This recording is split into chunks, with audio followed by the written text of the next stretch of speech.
salah satu fadilah dan keutamaan puasa Ramadan adalah mengampuni dosa-dosa.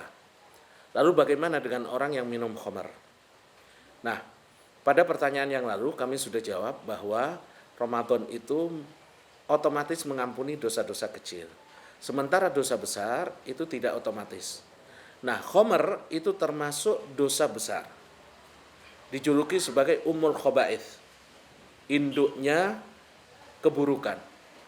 Disebut juga ummul kabair, induknya dosa-dosa besar. Yang menandakan bahwa khamar itu dosa besar adalah hadis Rasulullah sallallahu alaihi wasallam yang diriwayatkan oleh Imam Ibnu Majah dan disahihkan oleh Syekh Al-Albani di dalam Sahih Ibnu Majah. Rasulullah sallallahu alaihi wasallam bersabda, "Lu'inatil khamru ala asyrati aujuh." Khamar itu dilaknat dari 10 sisi. Bi'ainiha, khamarnya itu sendiri, wa asiriha, dan orang yang memeras atau yang bikin khamar itu, dan yang menjual, yang membeli, yang membawa, kemudian perangkatnya yang membawa, kemudian yang meminum. Nah, orang yang menikmati hasilnya, penjualannya, ini semua dilaknat oleh Allah. Nah, apabila ada satu dosa diancam dengan laknat, maka itu salah satu tanda bahwa dosa itu adalah dosa besar. Jadi seseorang yang biasa minum khamar, na'udzubillah, semoga Allah menjaga kita dan menjauhkan kita dari khamar ini, kalau ingin diampuni dosa-dosanya, mintalah maaf pada Allah.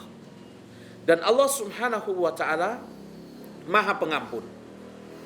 Allah Subhanahu wa taala Maha Pengampun sebesar apapun dosa yang dilakukan oleh hambanya. Sabaqat rahmati ghadabi, kata Allah dalam hadits qudsi.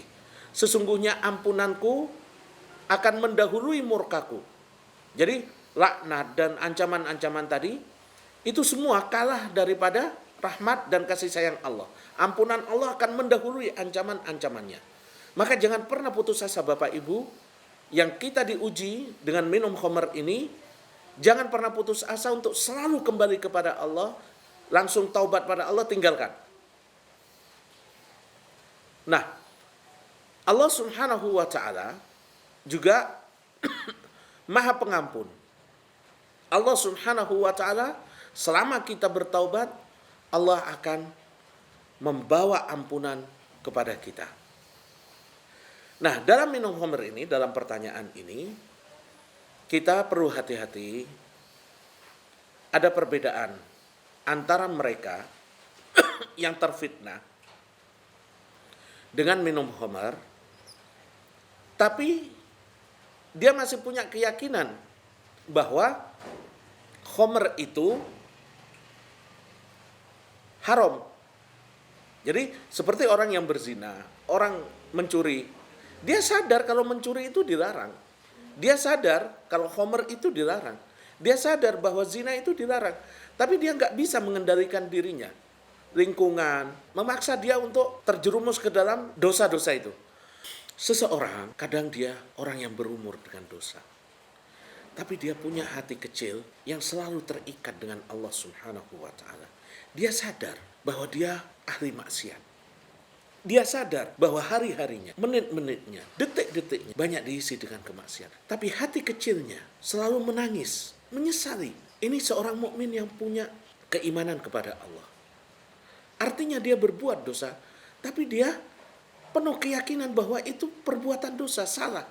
Dia selalu ingin untuk bertobat pada Allah, untuk hijrah. Ada rasa panas di hatinya. Orang yang melakukan perbuatan dosa seperti ini, bersegeralah, wasari'u ila magfiratin min rabbikum. Segera ke pangkuan Allah. Ketika berbuat dosa, tinggalkan segera. Niat segera untuk tidak mengulangi. Lalu mintalah ampunan kepada Allah Subhanahu wa taala. Nangis di hadapan Allah. Allah la yabsutu yadahu bil lail. Allah itu akan membuka tangannya lebar-lebar di malam hari, liyatuba musii'un nahar, untuk menerima taubatnya, tangisan dari hambanya yang berbuat dosa di siang hari. Orang yang berbuat dosa di malam hari, hendaknya di waktu pagi, di waktu siang, segera bertaubat, bersimpuh di hadapan Allah. Karena Allah membuka tangannya lebar-lebar untuk menerima taubat orang-orang yang bermaksiat di malam hari. Ini yang pertama, orang yang minum khamar, tapi dia yakin bahwa khamr itu haram. Ini lebih mudah untuk mendapatkan taubat Allah Subhanahu wa taala. Ada yang berbahaya sekali, yaitu mereka yang minum khamr atau melakukan perbuatan dosa, lalu dia menganggap itu sesuatu yang ringan. Ini berbeda dengan yang pertama. Yang pertama itu berbuat dosa, tapi selalu merasa bersalah, selalu pingin untuk bersimpuh di hadapan Allah, untuk menangis di hadapan Allah. Sementara yang kedua, dia menganggap bahwa misalkan khamr itu seakan-akan pemberi motivasi yang bisa menghidupkan hari-harinya. Ini yang sangat bahaya sekali. Apalagi kalau sampai orang yang bermaksiat itu menganggap bahwa khamr itu tidak haram. Menganggap bahwa zina itu tidak haram. Ini yang sangat-sangat berbahaya sekali. Bahkan bisa mengeluarkan kita dari keislaman. Kenapa? Karena dia menghalalkan sesuatu yang diharamkan oleh Allah. Maka kami mengajak kita semua, Bapak Ibu sekalian, yang kita nggak bisa bebas dari perbuatan dosa sebagai manusia biasa. Innakum latudznibun, laula annakum ma tudznibun la dhahaballahu bikum jami'a, kata Rasulullah. Kalau kalian nggak berbuat dosa, niscaya akan dibinasakan oleh Allah. Nah, kita yang nggak bisa bebas dari perbuatan dosa ini, jangan sampai menganggap bahwa perbuatan dosa itu khamr dan lain sebagainya sebagai sesuatu yang halal, yang bisa dinikmati. Jangan sampai. Kalaupun kita terjerumus dalam perbuatan dosa, maka menyesallah. Selalu bercita-citalah untuk berada di pangkuan Allah, untuk selalu menangis, bersimpuh di hadapan Allah, menyesali dosa-dosanya. Jadi, bagi mereka yang teruji dengan minum khamar, yang merupakan salah satu dosa besar, atau dosa-dosa besar lainnya, segeralah bertaubat kepada Allah Subhanahu wa ta'ala.